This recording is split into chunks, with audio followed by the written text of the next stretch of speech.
선생님들이 가장 많이 아시는 거 하나 제가 한번 써볼게요. 이걸 뭐라고 읽느냐면 우리나라 말로는 매산이에요. 자, 어떤 게 뜻이죠? 네, 이쪽이 뜻이에요. 이쪽이 뜻. 이쪽은 네, 일본 말로는 이쪽이 모또 이쪽이 쿤, 훈이라고 얘기를 합니다. 자, 그러면 우리나라는 남산, 한라산, 백두산, 이렇게 태백산, 설악산 이럴 때 이 산자를 쓰죠. 그리고 매라고 쓸 때가 있어요. 한글시를 이제 쓸 때 태산이 높다 대 하늘 아래 매이로다 하는 그런 식으로 이제 매를 쓰는 경우가 있는데, 그거는 이제 시를 쓰거나 어떤 거를 쓸 때 그렇게 쓰잖아요. 근데 일본어에서도 이거를 야마라고 읽어요. 야마. 네, 모르시는 분들을 위해서 여기 있는 야자하고 마자예요. 야마라고 읽어요. 그 다음에 또 얘는 한국 한자랑 발음이 비슷한 사은이에요. 여기 보시면 사 있죠. 사. 그 다음에 여기 있는 해서 상이라고 있습니다. 산. 우리나라랑 발음이 거의 비슷합니다. 발음에 대한 거는 나중에 또 제가 히라가나 하면서 같이 알려드리도록 하는데, 자, 그러면 어떨 땐 야마고 어떨 땐 산이잖아요. 이런 식으로 일본의 성씨가 제일 많이 나오기도 하는데요. 야마다. 네, 야마다라고 하는 분 나오죠? 야마다시, 네, 야마다상. 뭐 이렇게도 얘기를 하는데, 야마다상이라고 하면 매산자를 쓰면서 야마라고 읽습니다. 네, 밭전자를 쓰면서 다라고 읽기도 해요. 그 다음에 또 하나는 이제 일본의 명산이죠. 네, 이거는 네, 이건 아까 산이라고 읽는다고 말씀드렸죠. 자, 그럼 제가 이제부터 좀 재밌는 얘기를 좀 해드리고 싶은데, 일본 속담에 이런 말이 있습니다. 후지산을 한 번도 안 오르는 사람은 바보다. 그런데 후지산을 2번이나 오른 사람도 바보다 라고 얘기를 해요. 후지산이 그만큼 인기가 많은 거죠. 일본 사람들한테 한 번은 가는데 2번째는 너무 힘들다, 그런 뜻이 되겠는데, 네, 자, 그러면 어떻게 되어 있느냐면 하나는 산이에요. 네, 여기다 진짜를 하나 더 넣었습니다. 하나는 산이라고 읽습니다. 하나는 야마예요. 야마라고 읽어요. 자, 그럼 제가 가려고 하는 산은 1번일까요? 2번일까요? 좀 문제를 내볼게요. 자, 후지산은 어떤 산이냐면 이렇게 돼가지고 이렇게 이러죠. 자, 후지산을 가보고 싶어요. 그러면 이 후지산이라고 있는 이곳을 가는 게 맞을까요? 1번 버스를 타든가 1번으로 가는 목적지를 가야 될까요? 야마라고 하는 데로 갈까요? 네, 정답은 두두두두두두두두두. 물론 1번이겠죠? 네, 물론 1번이에요. 야마는 전혀 다른 곳이라고 생각하시면 돼요.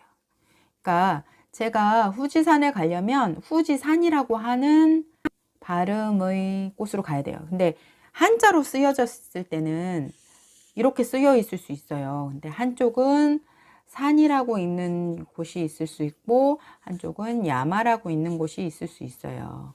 그러니까 산이니 야마니 똑같은 한자니까 같은 데네가 아니라 같은 데가 아니에요. 한자는 똑같지만 읽는 게 틀리잖아요. 야마하고 산하고. 그래서 야마라고 하는 데는 전혀 다른 데고, 제가 가려고 하는 일본의 명산은 1번 후지산이라고 읽는 곳으로 가셔야 돼요. 자, 제가 지금 여러 가지 말씀을 드렸는데 일본어에서는 어떤 식으로 읽느냐, 한자를 볼게요. 우리나라 글자로 쓰면 날일자죠. 날일자입니다. 자, 일본어에서 일자가 들어가는 게 상당히 많아요. 햇님이라고 얘기할 때 햇님. 우리는 햇님이라고 읽기도 하고, 그 다음에 일요일이라고 얘기를 할 때 요일, 일요일. 일본어 할 때 쓰는 일본이라는 게 있잖아요. 그래서 우리는 햇님은 그냥 우리 순수한 말이니까, 일본어에서는 어떻게 읽느냐면 햇님 그럴 때 히라고 읽어요. 히. 자, 히는 어디 있느냐면 여기 있어요. 히 여기 있죠. 히. 자, 잘 보세요. 그 다음에 일요일, 우리는 일자가 요 일자를 써요. 요 일자. 그러면 얘는 니찌라고 읽어요. 니찌. 니찌요비라고 있거든요. 니찌요비라고 있는데, 니찌 한번 찾아볼게요. 니 여기 있죠. 니 있어요. 그 다음에 찌 어디 있을까요? 그 위에 있죠. 니찌. 그러면 일본, 우리는 일자가 다 똑같아요. 여기서부터 완전히 틀려지기 시작합니다. 똑같은 우리나라는 11 이렇게 읽는데 여기서는 니라고 읽어요. 그냥. 아까 말씀드렸던 니만 읽어요. 그럼 무슨 얘기가 되느냐면 똑같은 한자를 어떨 때는 날로 읽기도 하고 어떨 때는 일로 읽기도 하는데 일이 이렇게 몇 가지 발음이 있다. 그래서 한자가 좀 초급에서부터 들어가기가 참 어려운 한자이기도 합니다. 그래서 입문부터 제가 미리 설명을 드리는 게 한자가 이런 특성이 있어요. 그러니까 우리 또 다른 대표적인 걸로 얘를 금으로 읽기도 하죠. 금요일 할 때, 금요일 이럴 때. 근데 여기서는 김 선생님 뭐 이렇게 나올 때가 있어요. 이런 식으로 똑같은 한자를 금으로 읽거나 김으로 읽거나 이러는데 일본에서는 이런 게 더 많다 라고 생각하시면 돼요. 지난번에도 말씀을 드렸지만 한자가 또 우리나라 한자랑 많이 틀려요. 비죠. 그러면 맛있다인데 맛있다라는 것을 한자의 이미지로 이 사람들은 이렇게 얘기를 해요. 일본에서는 오이시이라고 읽어요. 자, 그러면 또 하나 있어요. 제가 지금 오렌지 색깔은 뭐라고 그랬죠? 이거는 노란 색깔은 이 형용사, 오렌지 색깔은 나 형용사 이렇게 되는데, 자, 여기서 보시면 한자가 조금 틀려요. 그죠? 원기라고 써 있어요.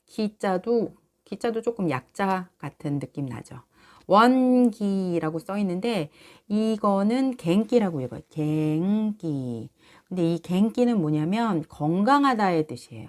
그러니까 원기하다가 건강하다라는 의미가 되는 거예요. 그래서 우리 선생님들이 한자가 정말 너무 어려워요.